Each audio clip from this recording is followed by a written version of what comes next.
What is going on, everyone? My name is Andy. Welcome back to another FPL video. In this one I'm going to talk about the first double game week announcement of the season, which is double game week 7. Now don't get too excited, there's only 2 teams involved and they are Burnley and Luton. It's not exactly the greatest double game we've had, but I still thought it was worth talking about, and I'm going to give you my initial thoughts and reactions as well. So Burnley now in game week 7 have Newcastle away and Luton away, and Luton have Everton away and Burnley at home. So basically, this is the fixture that was postponed in game week 2 between Luton and Burnley. They're now playing it in game week 7 instead. So any players you got from those 2 teams will play twice, and there's double the chance of getting points. Although, of course, it's Burnley and Luton, so the points on offer are not going to be that high. Realistically, there's only a handful of players you're going to even think about from either of these teams. So you've got the cheap £4 million defenders. Some people might already own Bell and Bayer. I've got Kabori, although he didn't start the last game against West Ham, so that's a little bit of a worry. Ultimately, those players are cheap enough to just bench anyway, so I can wait and see what happens in game weeks 5 and 6. And if Kabori's back in the team and they're playing well, then I might risk him given that it's Everton away and Burnley at home. But obviously, if he's not playing the next 2 game weeks, I'll probably just bench him and not worry about having a £4 million defender from either of these teams. You could potentially look at a goalkeeper from either side as well, because although clean sheets aren't really going to be there, there is potential because they've got to play each other, right? And obviously there's save points as well. I'm not saying they're going to go and get 10 to 20 points, but they might get more than other goalkeepers that week. And if you've got a goalkeeper, i.e. Pickford, that you're not really happy with, there might be a swap there that you could do. Or possibly if you've got money in the bank and you've got Turner on the bench and he loses his place, maybe you upgrade him to one of these 2 goalkeepers just for the double game week. And then you've got the attackers.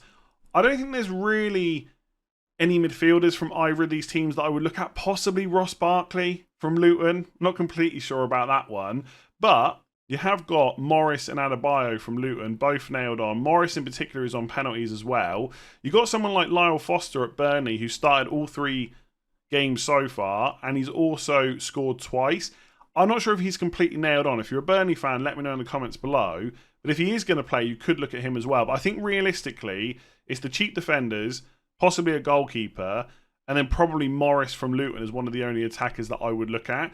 If you are thinking about bringing any players in from these 2 teams, one thing to consider is the fixtures they've got either side in terms of when you might bring them in and how long you might have to hold on to them for. So if we look at Burnley's games, they got Forest away this week, which is okay. Then it's Man United at home in game week 6, which isn't ideal. Then the double game week is obviously Newcastle away and Luton away. So that Newcastle game, you'd imagine there's not really going to be a huge amount of points on offer. And they got Chelsea at home in game week 8. So initial thoughts are Burnley are probably the team to avoid more so than Luton, because if you look at Luton's fixtures, they got Fulham away this week, not bad. Wolves at home, game week 6, not bad. The double is better, Everton away, Burnley at home.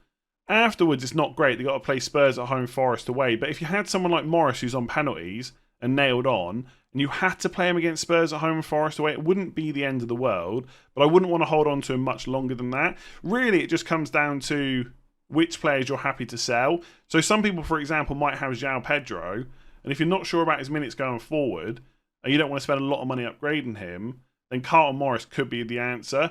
I've got Jackson. Do I need to sell him over the next 4 game weeks? Probably not. But if I've got a spare transfer and nothing else to use it on, then possibly I could remove him for Morris in game week 6 if I've got a spare transfer, where Jackson has Villa at home, Morris has Wolves at home, but then a double game. That could be a move that I make. I obviously haven't settled on anything yet. This has only just come out, this news. This is initial thoughts and reactions. But Morris is someone that I will look at. I think for everyone else, it's probably, unless you're going to get a goalkeeper, you probably just hold what you've got. Just to go through some things that I wrote down. Captaincy is going to be interesting. I'm someone that if there's a double game week, I always try and captain a double game week player. Although I think last year when Burnley had a double, I didn't. I went for Haaland instead. I might do that same thing this year. Haaland's got Wolves away in game week 7.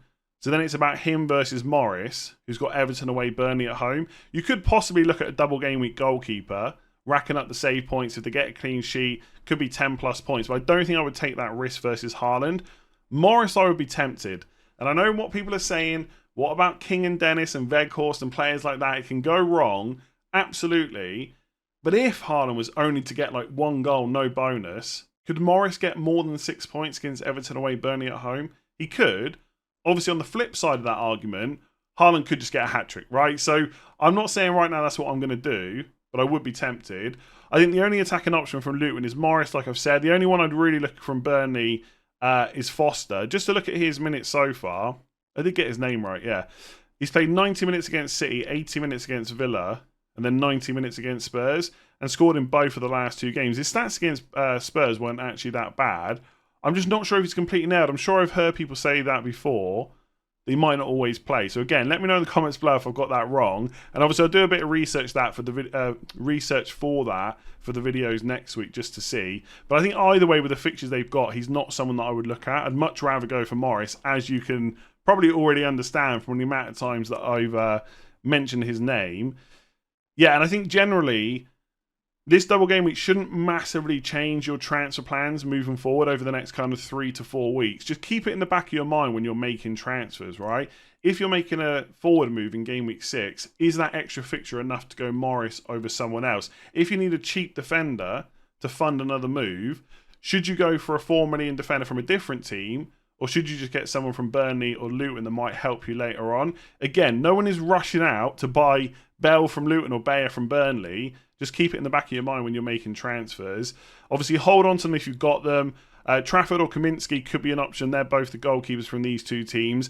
I think the double is probably more interesting if you're absolutely set on wildcarding in game week 9, because you don't have to keep hold of these players as long as someone that's not wildcarding. Like, do I want to spend 2 to 3 transfers to get players in from these teams and then be stuck with them without wildcarding? Probably not. But if you are going in game week 9, you've only really got to keep them for game week 8 anyway, so it wouldn't be the end of the world. But it's definitely not enough to wildcard on its own. I wouldn't look and say, oh, Burnley and Luton have got a double game week, I need to wildcard.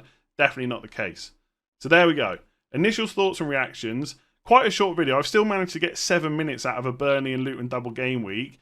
There's always something to talk about in FPL. If you've enjoyed it, make sure to give it a like, hit that subscribe button if you haven't done so already, and I'll catch you again soon. Probably not for another double game week announcement, but for regular content next week.